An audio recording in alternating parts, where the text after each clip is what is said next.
All right, everyone. I think people are still rolling in, but I'm gonna get things started off. Welcome. Thank you so much for joining us this afternoon.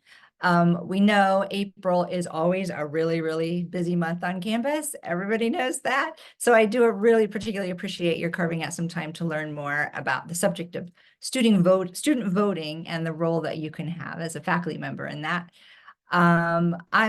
I'm Wendy Wagner, and I'm with the Honey W. Nashman Center for Civic Engagement and Public Service. We are a robust center. If you haven't worked with us yet, we have a lot of programs and supports that connect students and faculty to our community. My team in particular focuses on community engaged scholarship, which is meaning service projects that are connected to serving and learning through our academic pursuits, both for faculty and for students. This year, GW has 90 courses that involve projects with community organizations that partner with them in applying student learning across schools. We're doing it everywhere.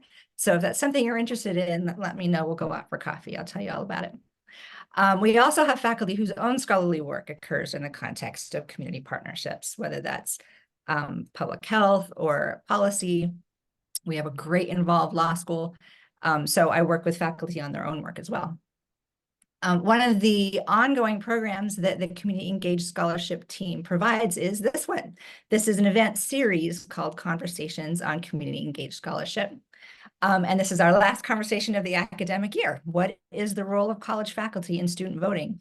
I'm really, really thrilled about the speakers that are joining us today. Dr. Nancy Thomas was the founder of the Institute for Democracy in Higher Education, which at the time was at Tufts University. It has now moved along with her to the American Association of Colleges and Universities, the AAC&U, which many of you may know. So now she is the senior advisor to the president of the AAC&U on democracy initiatives. We're also joined by Professor Peter Loge, who's the director of GW's School of Media and Public Affairs and director of the Project on Ethics in Political Communication. This is very much his area. And then our third panelist is Vidya Muthupillai. I hope I said that right. Did my best. And she is representing GW Votes. GW Votes is a nonpartisan coalition of students and faculty and staff, campus-wide, hosted by the Nashman Center, and it promotes voter registration, education, and participation on GW's campus and beyond in the community. So I also want to mention my Nashman Center colleague, the good and great Michael Rodriguez, is joining me here to help manage the Zoom room. If you've ever wondered who's crazy enough to be in charge of a day of service for thousands of first-year students every year, that would be Michael. He has a lot of hats at the Nashman Center, but it includes also coordinating the GW Votes program. So he's the full-time Nashman Center professional who's working on that. And if you have questions for him, given his role at any point today, he's happy to field them also. I'm just going to say that, Michael. I hope that's okay. So there's nothing I love more than having the right people at the table for an important conversation. And here we are. So the plan for today is that we're going to give each of our guests a few minutes to talk about their work in this area, and then we're going to open it right up to questions. So at any point, please go ahead and post your questions in the group chat. And once we're done with each of the speakers giving their sort of opening, we'll start firing off with some questions to them. Dr. Thomas, I believe, is going to start us off. All righty. Thanks. Thank you so much for having me. I don't want to talk. I just want to listen. I think there's a lot of wisdom in the room and I would like to hear it, but I'll start us off. So I'm Nancy Thomas. I run the Institute for Democracy in Higher Education, and IDHE has, as Wendy just said, moved from Tufts University to the president's office at one of the national associations. And I started, founded, designed, implemented, and basically shepherded the national study of learning, voting, and engagement, which we affectionately refer to as NSOLV. So I know that you have an NSOLV day on your campus, right? And it's, campus reports are coming. I'm very excited for campuses that have NSOLV day, but I also am no longer there. And so I want to just give a shout out to my team at Tufts that is extremely talented, and I'm very excited that they are going to keep this study. If you have more questions, you should reach out to Adam Gismondi at Tufts. So let me tell you a few things about what we've learned over the year. IDHE has a couple of buckets of research. One, of course, is measuring student voting rates on the national level and at the campus level. But we also have done a lot of work on what we call our outlier studies, where we calculate a predicted voting rate for each participating campus. And by predicted, I'm talking about we take into consideration things like how many women on your campus, because women vote at higher rates. Are you in a battleground state? Because campuses in battleground states vote at higher rates. Do you have high propensity voters like Black women? Because they vote at higher rates. So it's not really fair to compare voting rates. Like I would never line you all up against a different campus unless I were factoring in the conditions, the voter conditions, and the demographics of your students, and probably a few other things as well. So by comparing predicted with actual, we were able to identify some crazy high voting campuses. I mean, that was the technical term in all of our wonderful writings, crazy high. And I mean crazy high, like one campus was 19 percentage points higher than we predicted. And we visited these campuses because we wanted to know, what do you do? And we ended up changing the research question because it wasn't a matter of what they did. It was a matter of what they were, what was in the water, what's in the ethos on campus, what are the attributes of these campuses. And we found shocking similarity, even though the campuses were quite different. Community colleges, campuses in the north, south, large, small, all over the place. And we kept seeing these consistent patterns. So I'm going to share with you some of those consistent patterns, and then I will stop. First of all, you need to know that voting rates in the country are low. Americans don't vote. All right. And that's a real problem. And I would love to wave a magic wand and solve that problem. But the fact is that when you see a voting rate on a college campus of, say, 50%, in a presidential election, that's only about 10 percentage points off from what the national average is. Okay, so it's a shockingly low number when you first get your reports, but then you realize, well, no, wait a minute, let's think about what was going on. So the amazing thing happened in 2020, and that was the voting rates of college students were 66%. That was the average. And the voting rate for all Americans was 67%. So for some amazing reason, students showed up at the polls at the same rates, at almost the same rates as general Americans. Now, I think that was partly because of the battle, obviously, between Trump and Biden. There was a lot at stake. Young people were particularly energized. And then we had a midterm election. And midterms, of course, the voting rates are much lower. And I don't believe NSOLV has completed the calculations for 2022, partly because there have been some aberrations in the voter file and the matching process. And I know that they're still working on it. I'm helping them a little bit. But I can say in 2018, midterm voting rates were extremely high. And I believe that it will show that in 2022, it went down, but it also went down nationally. Okay, so again, try not to freak out when you see the numbers about college students, unless they're really bad, and then get me back on here and we can talk. College students face a lot of barriers to voting, and they move. They do the damnedest thing. They move and they graduate. It is really hard to factor in all of that. And so a voter file might have a registration from one place, and then students go here, and then they go to graduate school, and then they move again. And so that makes it a little bit hard to pin them down and find them. But it also means that they have barriers to vote, such as the need to re-register to vote, and et cetera. But here's one really important fact. College students come to campus already registered. Okay, so all this money is being poured into registering college students when actually that's not the problem. The problem is they don't follow through. Okay, now in 2020, they followed through. In 2018, they followed through. But before that, they had not followed through. And just to give you a sense of how egregious the problem was, in 2014, when we first launched NSOL, the voting rate of 18 to 24-year-olds was 13%. Okay, so there's no reason not to be vigilant, right? But the biggest problem is to focus on what motivates students to vote, not just getting them registered. Obviously, if there's a reason to vote locally and they're registered back in their hometowns, or there are a lot of barriers back home, you know, they have to get affidavits and drive halfway across the street to the state to get these things done. There are lots of barriers. It's painful to watch. Then re-register them locally. And we also found in our research that the closest the registration is to the date of the election, the higher the likelihood that they will turn out to vote. And I mean, that makes sense. There's a sense of excitement.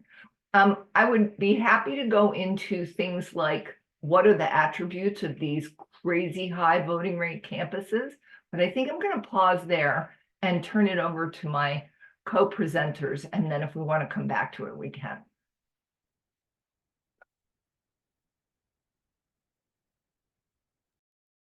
Great, thank you. Professor Loge, do you want to jump in? Sure. Thank you for that, Nancy. Very interesting. I'm reminded that in my entire career in politics, I've been told that the youth vote will decide the next election, and we're always one election away from that being like the decider of the vote.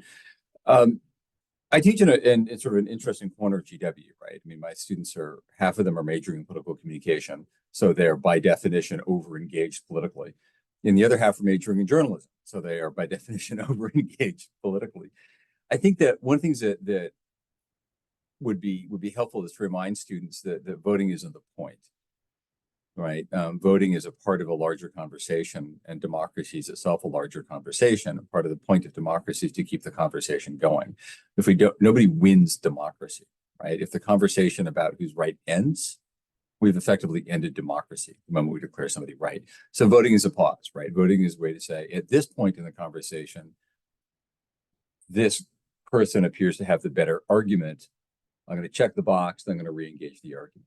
I think too often we tell students or we tell voters that voting is the point, right? Democracy is about voting, and we go to the polls and we think we've done one. We think we've been good citizens because we managed once a year to stand in line for 20 minutes. We're then profoundly disappointed when the world doesn't bend to our wishes because I voted. Why isn't democracy working? Instead, if we say to students, and I think especially in a year when a lot of students are looking at the candidates thinking, wow, you're twice the age of my parents and the world is burning down, why aren't you solving it? If we tell our students, please engage on campus, right? Engage in robust political debates. Do it in good faith. Don't, go crazy, but engage in debates on campus. Get involved in student organizations, college Republicans, college Democrats, environmental groups, choice groups, whatever, and vote, because voting is also part of the process. You got to vote, but voting is only one part of a conversation. It's a way of sort of pausing and saying, okay, at this point, Biden's the guy with the better ideas, or in Maryland, if you're voting for Senate or whatever it happens to be. But I think that might be an important point, because a lot of my students say, why would I vote? Both of these, Biden and Trump are old and out of touch, and voting doesn't matter because I voted last time. The world didn't bend to my wishes. So I think let's not oversell voting. Let's encourage the conversation, make voting a part of that conversation. But again, I'm speaking from a place where my undergraduates have full-time jobs on Capitol Hill as press assistants. So I'm not sure that my students are, representative of anybody other than my students.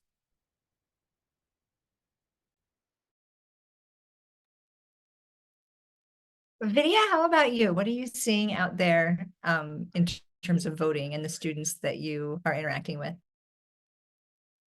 Yeah, sure. I think one thing I want to touch on, briefly, before I go into that is something that Dr. Thomas mentioned, which is that like voting is not like what we do, but rather like who we are.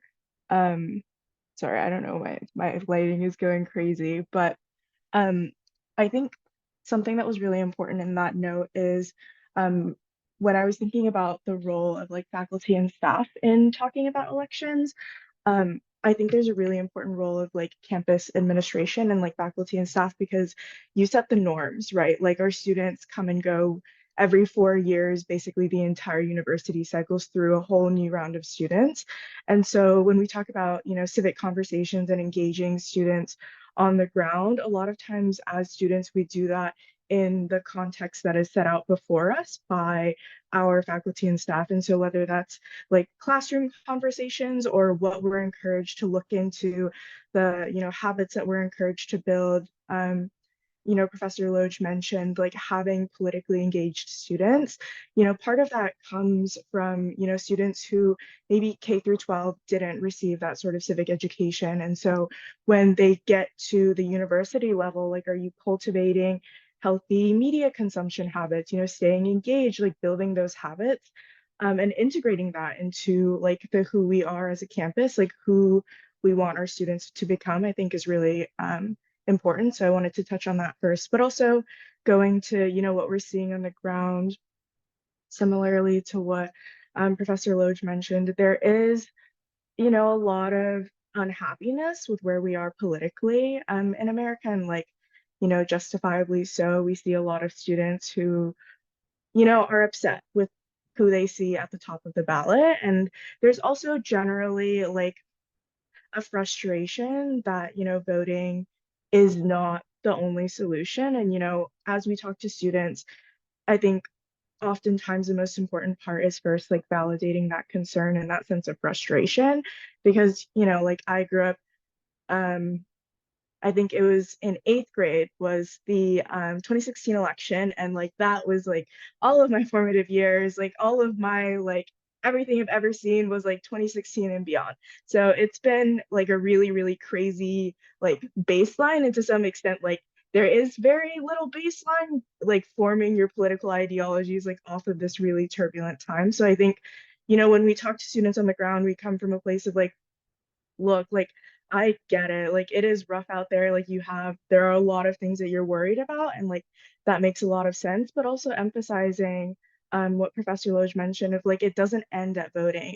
It's voting and, right? Like voting starts your conversation. That's how you kind of like put your hat in the ring, right? Because unless you are coming up as an identified voter, no campaigns will ever reach out to you. People won't factor you in to political conversations at all. You're not even a part of like the broader number system in political conversation. So unless like you put your stake in the ground and say like, I do have a voice, like a lot of our elections are won on the margins. And, when political leadership is making that calculus of like, who do I reach out to like get that like last vote that I need to win this election, they're not going to reach out to someone who has never been identified, doesn't have a history of voting, could or could not exist based on poor data. So, if you vote, you create that sort of like track record. And that's something we really like emphasize with students is like creating that voice.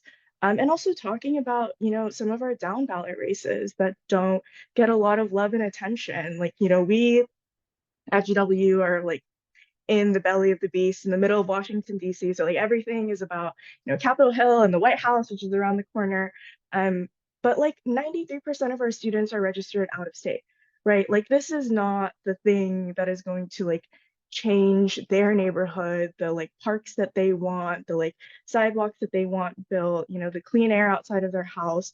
And we really like to talk to students about like, remember your local elections, right? Your next election might not be in November. For all you know, like it could be over the summer, it could be your city council, your school board, and like those are the people who really like formed your upbringing. Like when you think about your K through 12 education, most of those decisions, if not all of them, were made on like your local school district level or your state level, and it wasn't these like national elections. And so, we are seeing that like general sense of like apathy and frustration, but we like to connect students with like here are the ways that your vote does matter. It counts. These are the decisions that you do have power over. And, you know, today is not November 5th, right? Like if you're not happy with who's on the ballot, you have from like now until November 5th to change that conversation, right? Like get out, get involved, change that conversation until it is something that, you know, you're willing to stake your hat on. I think can I respond to that really briefly? I fully agree that especially the local races really matter. And we forget that a lot. A lot of my students are coming to this conclusion in my classes. We had a long conversation after one of my classes the other day that I think the problem of us in DC is we all came to DC when we really all should have gone home and worked at home. But I also think that we need to encourage students to vote this year, even if they don't like who's at the top of the ticket, because that's who's at the top of the ticket. If you're a Republican who dislikes Trump, don't vote for Trump. Then vote for Senate, vote for mayor, vote for governor. You can't change who's on the ballot. If you live in a state where they have not yet had a primary, great, you can have your say. At some point, there's gonna be a name on the ballot. Show up. And I know Republicans who don't vote for Trump who write in, you know, they're gonna write in Mitt Romney or Nikki Haley, and they're gonna vote for Senate, they're gonna vote for governor, they're gonna vote for mayor. But if you don't like who's on the ballot, tough. That's who's on the ballot. Show up and vote, remain engaged, and then get engaged in the next cycle. Say, look, whoever was on the ballot didn't speak fully for me. They moved in a direction I like, but we got to do better. Here's who I'm going to run. Right? We had younger, more interesting candidates on both the Democratic and Republican sides in the presidential primaries. They got their clocks cleaned. Voters have spoken. So show up, cast a vote, then get engaged, remain engaged, right? Because creating change takes time, and voting is only one part of it. So absolutely, media, remain engaged. But in most places, it's too late to change whose name is on the ballot. This cycle, change for next cycle. This cycle, we're kind of locked in. So if I could just chime in on a couple of things. First of all, yes, yes, and yes to everything that's been said. There's one thing though that I want to highlight, and I run around the country talking on campuses and talking to young people, and of course we do all this research. And I don't think young people are apathetic, and I don't think that they don't want to weigh in. I think that they think the system is broken so badly that their voices don't matter. And if there's one thing I want campuses to do over the next 6 months, it's to listen to students and convince them that their voices do matter. And in fact, this was a version of one of our number one finding was political discussions across every nook and cranny of a campus created an ethos of engagement. People they were aware of things, they understood the issues, and don't set up dialogues about things that are so partisan that only one group will come. There are plenty of issues. For example, internet safety for children. This is an enormous bipartisan issue. Get people to talk about internet safety. Let's talk about the situation with TikTok, and what do students want to talk about? Let's bring them to opportunities to discuss these things. We are actually going to be starting a listening tour where we're going to be asking students, okay, you don't like what you've got. I don't either. I do not like what I have. But what do I want to replace it with? And I think as a nation, we have not done enough envisioning of what an ideal democracy looks like. And I've been going around, we've been doing focus groups with civic organizations and educators and young people and all of this. And I'll give you an example. There's a great debate about whether free is something that belongs in the package of attributes of a strong democracy at this point, because free gets co-opted. It gets stolen by whoever has power. So give your students opportunities to really debate those things. And stop worrying so much about Are you going to show up at the polls? Definitely remove the barriers to voting, definitely. But instead, make them see that they have a voice, that there's something at stake. This is their future. And I saw a poll, this is the last thing I'll say on this little rant. I saw a poll result not too long ago, about 6 weeks ago, that said Gen Zers, only 48% of Gen Zers prefer a democracy over a dictatorship. And a lot of people are saying, what? Actually, it's the other way around. Dictatorship is 48, democracy is 52. But the point is, it's not that they don't care. It's that this one's so broken, they're not convinced it matters. I think we have to give young people an opportunity to see their power and to explore and have a voice in those things.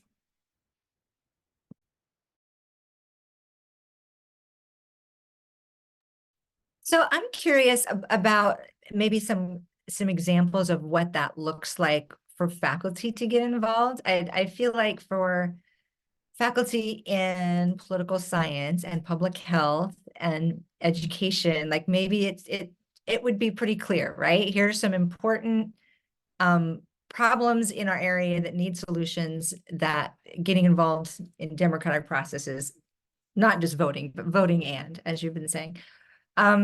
Is there a place for the advanced calculus professor who feels strongly about the youth vote to discuss that in class, for example, right? Like, so what does it look like for a faculty member who's thinking, yes, I want to be having an influence on the youth vote to the extent that I can, but I think that my subject area isn't a fit.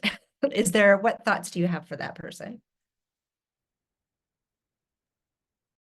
I can start us off if there isn't like another strong opinion on it. I would say that, I mean, the extent to which we think that like we belong in these conversations is like a discussion that is like led by faculty, right? And like, you know, calculus, yes, but we do see like math and statistics being our lowest performing voter turnout groups out of all of the different departments on campus, right? And we're not just talking about like 2 or 3 percentage points, we're talking about like 40 or 50 percentage points lower turnout amongst like math and statistics students.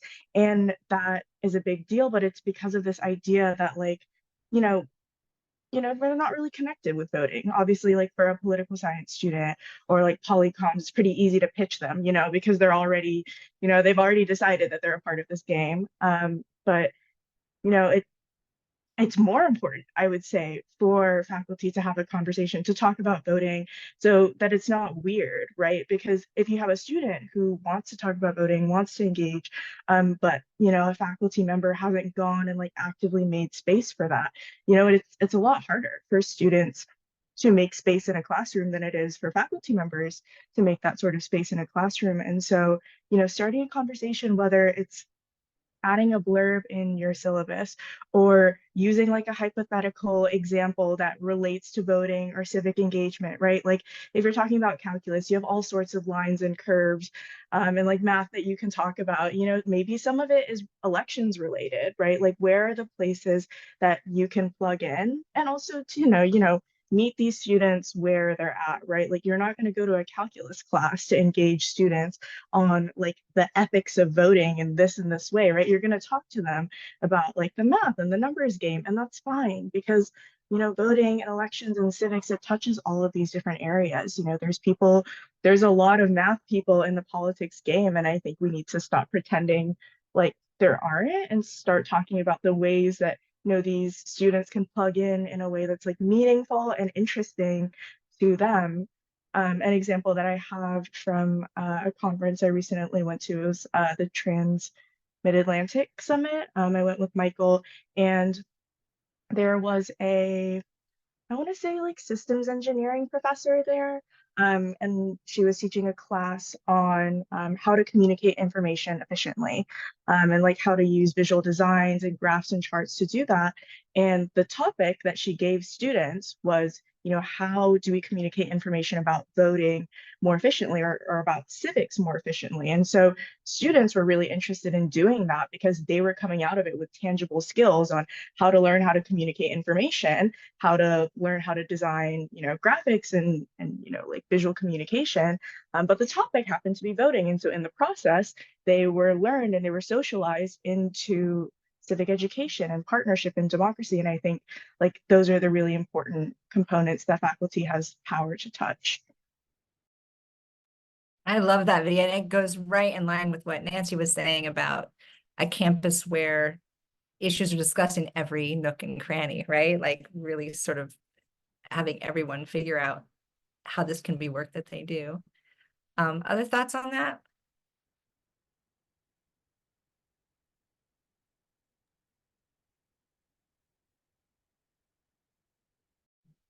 Happy to weigh in, but I'm actually gonna give a lob to Peter. So first of all, I defy you to tell me a discipline on campus that isn't relevant to something public. If there is one, then it probably shouldn't be taught. Public relevance should be in every single discipline. You put up a bridge, you should think about what happens to the people who used to live under it. If you are building heating systems for habitat homes, you might want to ask why there's a habitat home. If you are running, this is one that we saw on a campus, they were running, the chemistry club was running blood drives. And there was a question raised about the stigma of blood drives and people who have diseases, and what should they do, and are they excluded from this, and how do we manage that? And so the chemistry club decided to do campus-wide dialogues on whether the stigma outweighed the benefit of a blood drive. I mean, it was fascinating. And then the last thing I will say, well, two more things. First is the last thing I'll say, and then I'm going to lob it to Peter.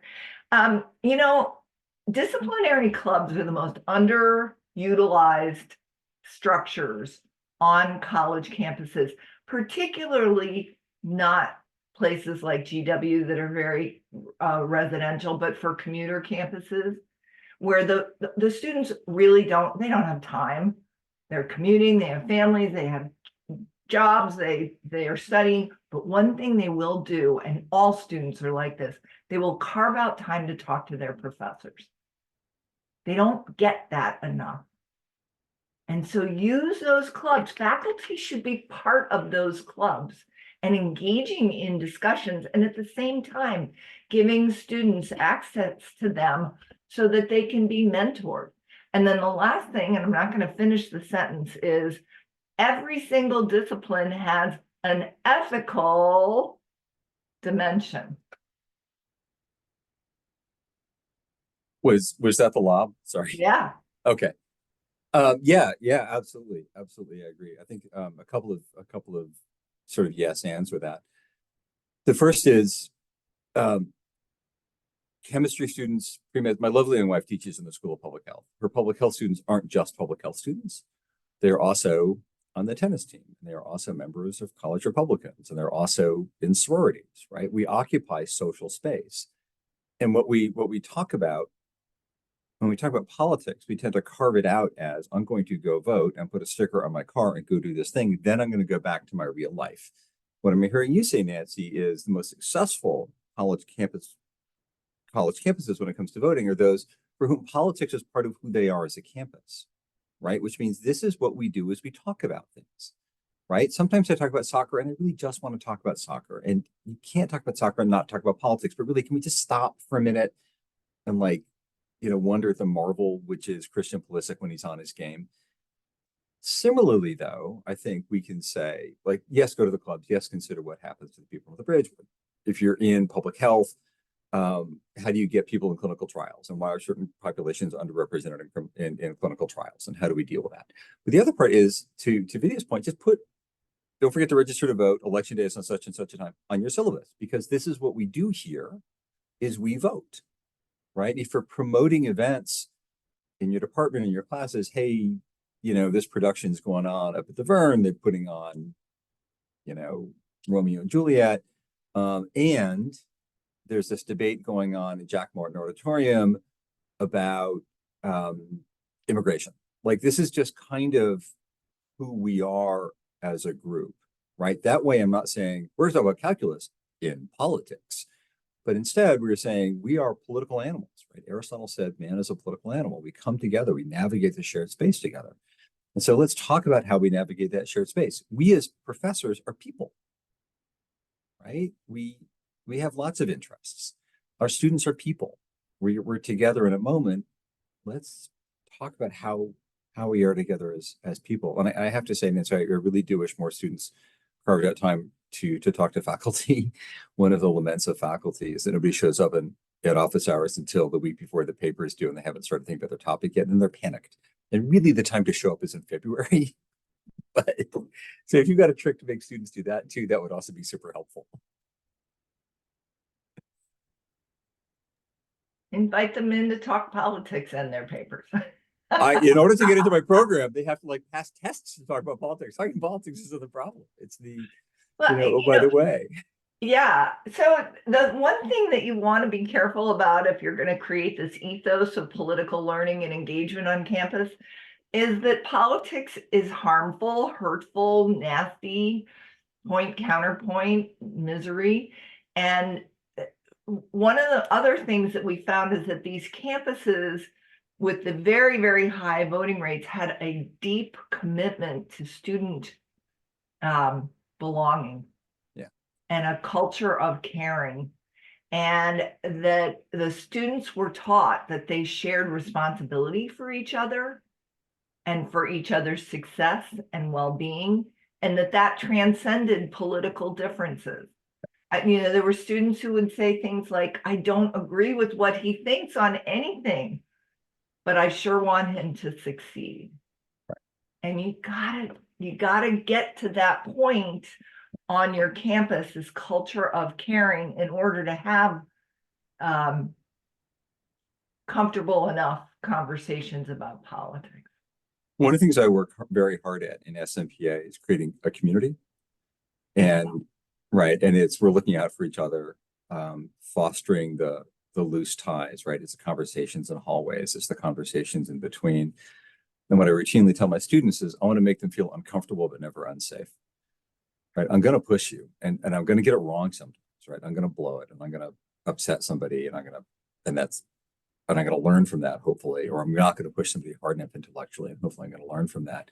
But hopefully we could do that. And in my classes, they're all of you know this, Democrats are wildly overrepresented in my classes. More people are wealthier, whiter, and come from the cities next to oceans, wildly disproportionately. But we still hopefully have interesting conversations, right? Right before this Zoom chat, I taught strategic political communication, and one of my students is a staffer for a Republican member of the House. And he and a liberal who sits kitty corner across their conference table is a staffer at a Democratic voting organization. And they're going back and forth, trading strategies on how to engage people on social media and then trading career advice. Because this is what we do as a community, is we engage in politics, right? It helps that my Republican is looked for moderate. He's a moderate Republican, not like his boss endorsed Trump because his boss had to, but really focusing on other things. So we're not sort of polarized explicitly, but we try very hard in SMPA to create this culture of community, because we want to push people. Democracy is a debate. It's an argument. The stakes are high. The issues are important. Of course, you should be sharp-elbowed. Of course, you should be partisan. You should do it in a way that respects the process itself, that respects the promise of what our democracy could become, and that mostly respects each other as human beings just trying to figure it out. I would also add to this conversation on values, like one other one, which is curiosity. And I think that's extraordinarily important, and not just assuming that, people know things. I think one of the hardest parts about the voting conversation is that, especially at GW, where people are supposed to be politically literate, one of the most dangerous things people assume is like, oh, someone knows how to do this already. Like, obviously, they know how to do it. And, people come from all backgrounds, like all histories with civic, culture, engagement. Some have like very little at all. I was born and raised in Texas. My civic education was lacking. At best. And, assuming that people know how to navigate this incredibly complex voting landscape across, 50 states plus territories, different laws, different dates, different times, also like, mail-in package services, where is the nearest drop box? It is really hard. And, having it be okay to ask questions and like to not know the answer, like when is your next election? I don't know is a really valuable answer and opportunity to learn more. And I think that's so important at an institution like GW, where like there are a lot of assumptions, I think, about like the degree of engagement of different groups, because there are some groups that are really engaged and they're really loud about it, which is great.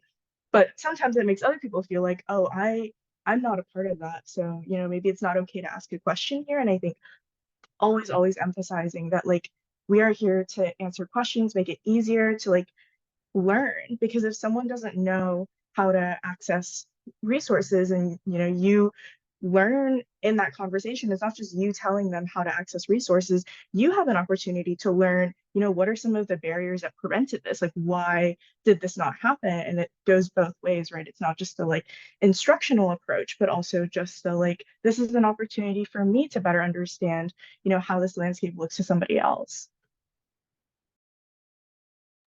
Curiosity, could not agree more. I mean, the importance of curiosity is spot on. That was, yes, absolutely, yes.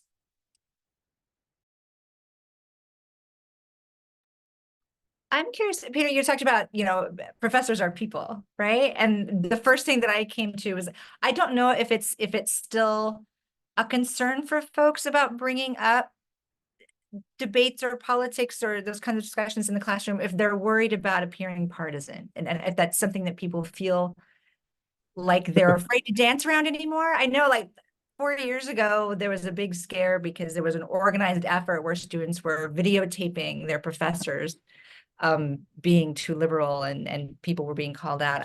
That was 4 years ago. I don't know if people are still worried about that or not, or if you have opinions or advice for folks with that fear. I think our faculty try to be honest players about encouraging honest debate. They'll bring in guest speakers on the left and the right, and they try to mix up race and gender and age and background to make sure there's a robust conversation. I can't speak for other professors, but my office includes a picture of me with Ted Kennedy and a letter from Barack Obama. So I like, my politics are what they are. They know who I am. It's why I was hired. So I don't really I can't walk into a class with a straight face and go, I have no political opinions. Really? Because I read your bio. And it would appear otherwise. So that was some of our most interesting findings, was about faculty and whether or not they reveal their political perspectives to their students or not. And it was about split half and half. Some did and some didn't, and some took great pride in making their students guess the entire semester. And of course, some of the other literature on this says that if students guess, they usually guess wrong. So you might not be playing very well with them. But in all seriousness, what we are seeing is a lot of fear around, on the part of faculty across the country. They are really afraid, particularly in red states, and they are still getting videotaped. They are still having their names be turned over. They are still facing sanctions by legislatures, and they are facing attacks by parents and alums, and it goes on and on and on.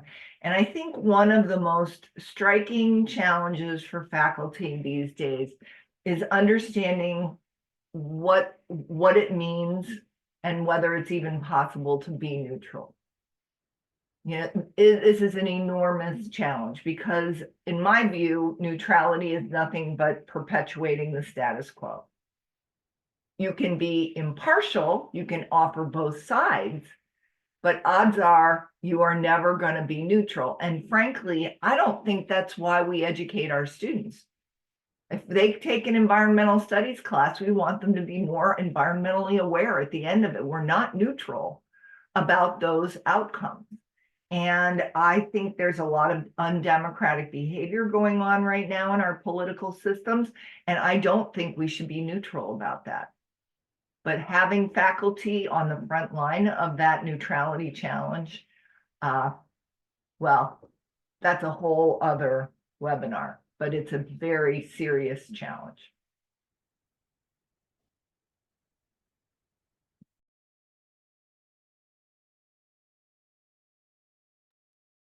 I wonder if there are any other questions in the room. I've been sort of taking all of the liberties with the questions, but if you have one and want to unmute or just put it in the chat, you're welcome to.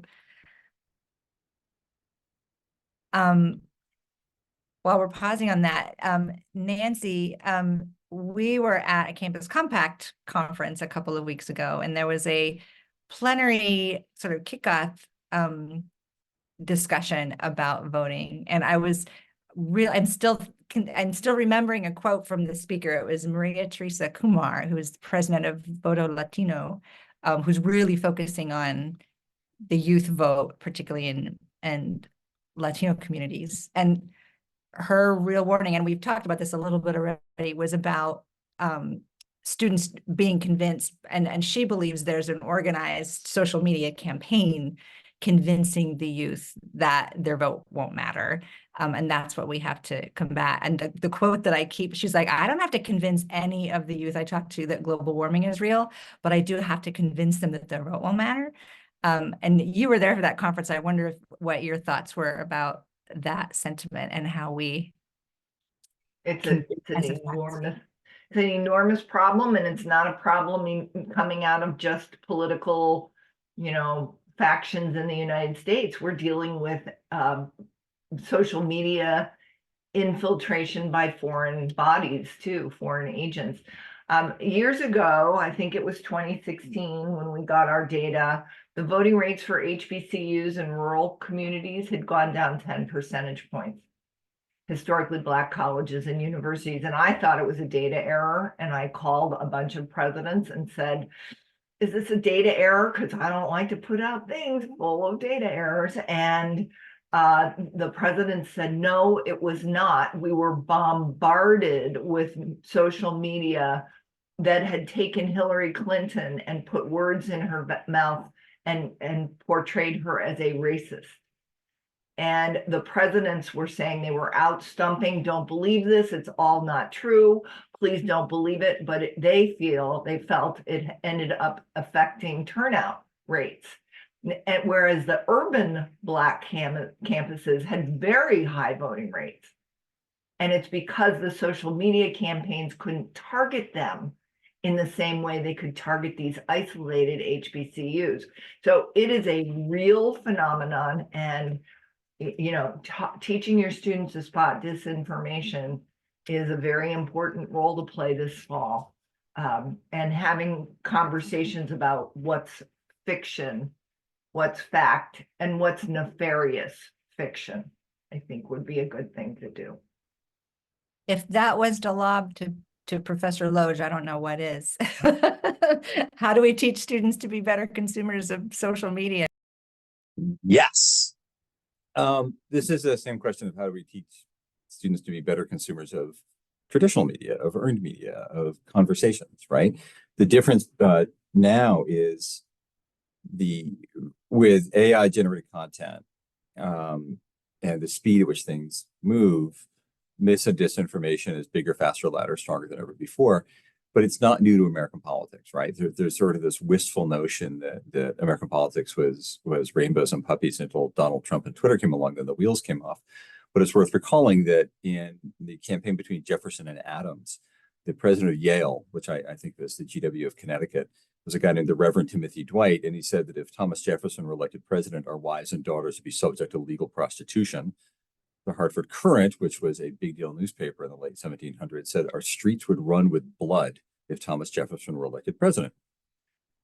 Adams made stuff up about Jefferson and placed it in the partisan press. Jefferson did not stoop to respond. He paid people to respond for him. Alexander Hamilton the famous song and dance man, who also had a brief career as a leading American political philosopher and politician, wrote under aliases, and he just wrote garbage, right? I mean, this is sort of like, yeah, this is what we do, and we have to hopefully teach our students to be critical thinkers and clear communicators.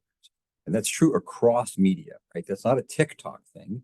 That's a be a critical thinker thing. It's take a beat. If this sounds too good or too bad to be true, it probably is. All those typical things. I think that one of the things that I'm seeing in this cycle, and I'm talking to a lot of political consultants and others about it, is we're just going to be facing a wall of noise this cycle, right? Between all the social media outlets, all the niche media, all of that, and because we believe AI can break the world, we believe everything can be false, right? So if everything can be true and everything can be a lie, why listen to any of it? Because I can't tell the difference, so I'm going to tune out.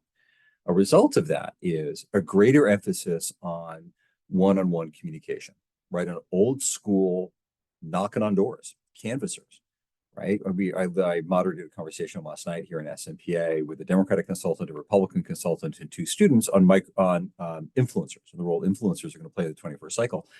And the big influencers aren't going to be the Taylor Swifts of the world. They're going to be a local mom with 500 followers who are always engaged.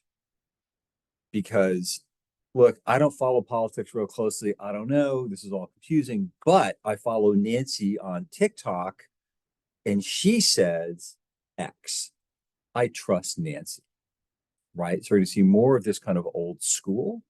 And I think maybe then, like, yes, we all need to be better consumers of information. And it's not just the kids today. Like, everybody, crazy numbers of people fell for the Pope in a Stay Puft Marshmallow jacket thing, right? It's all of us need to be better at it. But I think if we're going to talk about voting, if we're going to talk about political engagement, if Vidya's going to talk to her classmates, it's going to be, oh, I know her. She works at the Nashman Center. She's really engaged. What does she think? Which then puts a premium on you, Vidya, to go to your classmates and say, you know what, this sounds like an absurd election and like it doesn't matter. But I got to tell you, it matters that you vote, right? And it's not just Nancy advising the president of the organization and traveling the country. It's talking to her friends in her book club and me talking to the guys I played pickup soccer with, right? It's old school, people talking to people, and again, fostering and building community, because that's how we become stronger together. And that's kind of, I think, the point with democracy is finding ways to be together, I think, or part of the point of this. There will be a quiz, by the way, on the early election stuff. Thank you for that. That was a very hopeful message to me, right? Like there's a role that each of us can play, and each have a sphere of influence. And I may not have the reach of a Russian bot on TikTok, but maybe the reach that I have will matter more because they know me. I love that. Yeah, I was going to ask Vidya if you have parades to the polls or take a friend to register, or I don't know, the battle of the bands to there is something to be said for fun and building community and camaraderie around debates, discussions, activities, and I think making fun is a good part of it. A little levity. Yeah, I would definitely agree with that. And that was one of the things I thought about. Dr. Wagner, when you brought this up, is just like, there are a lot of people who still vote even though they aren't sure that their vote matters. And I think to some degree that it's like drummed up a little bit for young people, where it's like, none of them think that their vote matters and it's going to end in disaster. But I mean, if you have a civic culture, right, like that's what that mitigates, right? Like when participating in democracies and elections is a practice, like, yeah, you might not be like particularly enthusiastic about like how the electoral college shakes out for your vote this year, right? But like, it's a cultural thing, it's a community thing that you participate. And there's a lot of people who are civic voters, not as much like in younger generations, but again, that's room for development, right? Like that's room for growth to rebuild that civic culture around voting. and to make it something that like people do want to buy into. And if there's anything about like young people or people in general, there's like huge FOMO, right? Like you don't want to like not be doing something that everybody else you feel is doing. And like that's also the power of social media, right? Like it gives you a perception that like everybody is a certain type of way, like everybody is skinny and like weighs 100 pounds. Like that is not true. But these are the messages that we're fed, and you know, like it or hate it, like it is here to stay. And so, when you have these tools that give you the ability to create community around voting, why not? Why not leverage them? Why not use them to bring people into the conversation? Absolutely. Absolutely. We just have I a want to appreciate the Yeah, jump in. comment about creative writing. There was a chat. I just want to appreciate that because that's exactly what we need, is some creative thinking about this. Yes, agreed, agreed. And I really appreciate your three great brains joining us today to help all of us really start to think about how each of us, when we talked about if we want this kind of engagement to be a part of GW's fiber everywhere, every nook and cranny, then we all need to be thinking about, well, where's my nook? Where's my sphere of influence? What can I do? In order to wrap us up, I'm actually going to turn it to Vidya because she has a couple of announcements and some resources and some opportunities with GW Votes that I want to make sure that we highlight before we sign off. Yeah, sure. Thanks, Dr. Wagner. So, most important announcement is that GW Votes recently created a faculty voting toolkit. Michael is going to drop the link for you, but it's a bunch of different action items that professors can take to get involved in voting. And some of it is also applicable to staff as well, like blurbs that you can include in your newsletters, like announcements that you can make, or like if you send anything out to your students, like opportunities for you to plug into here and there just to help build that civic culture. It was developed by my peer, Isabella Reed. She's graduating, but another program assistant at GW Votes, and also by our wonderful research committee of GW Votes ambassadors who put it together.